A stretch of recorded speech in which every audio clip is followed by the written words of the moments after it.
Hello, and I have decided to do at least one more video on the first Aeneid, the fourth tractate, and Plotinus' view on happiness.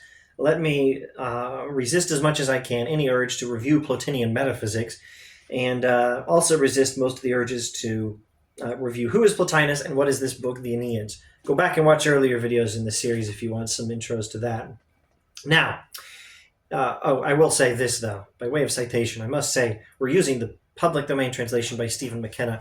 I don't think I mentioned before, this is the Penguin edition, which is a lovely edition of the Stephen McKenna translation. But you can get it on the internet. There'll probably be some other editions. I say it's a lovely edition. It really is, but it's got this, I think it's maybe Leonardo da Vinci artwork on the front cover, and that guy is totally naked. And at some point, I don't remember how much of it was a joke and how much of it was, I just don't want to look at that. At some point, either I or my students who were in my office at the time, one of us just put a sticky note over this guy and taped it on there. Anyway, that's what the bit of yellow is on the book cover. Now, if happiness did indeed require freedom from pain, sickness, misfortune, disaster, it would be utterly denied to anyone confronted by such trials.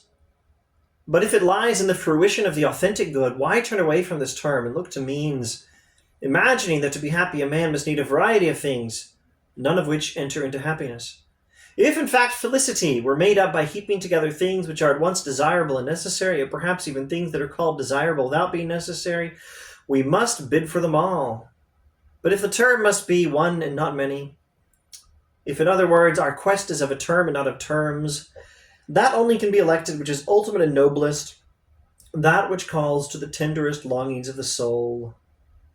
Let me not explain everything in what I just read. Let me explain a few things. He's addressing those. I think he's actually critiquing the Stoics to some extent, and also very much Aristotle. He's talking about those who think happiness requires freedom from pain, freedom from sickness, freedom from misfortune, freedom from disaster.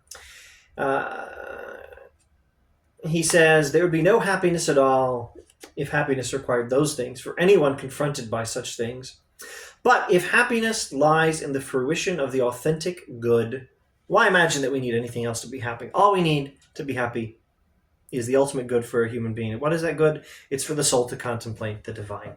That's it. That's all we need for happiness. And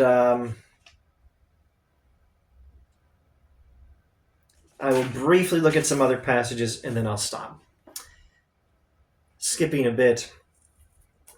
The proficient, the person who has this sort of happiness, sees things very differently from the average man. Neither ordinary experiences, nor pains, nor sorrows, whether touching himself or others, pierce to the inner hold. To allow them any such passage would be a weakness in our soul.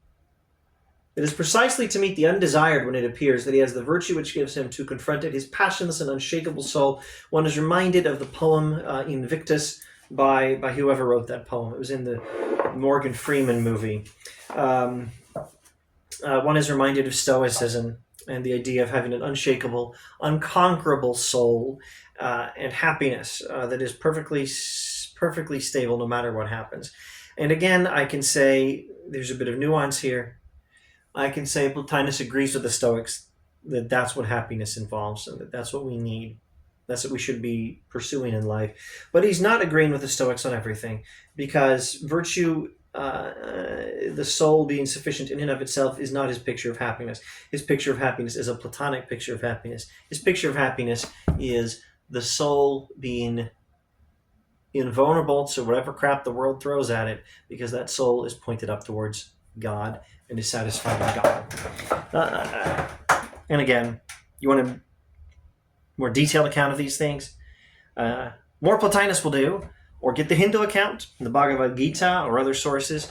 Get the Islamic Sufi medieval account, Ibn Tufil, or other sources, or get the Christian account, people like Augustine or Boethius, in their account of being satisfied in God.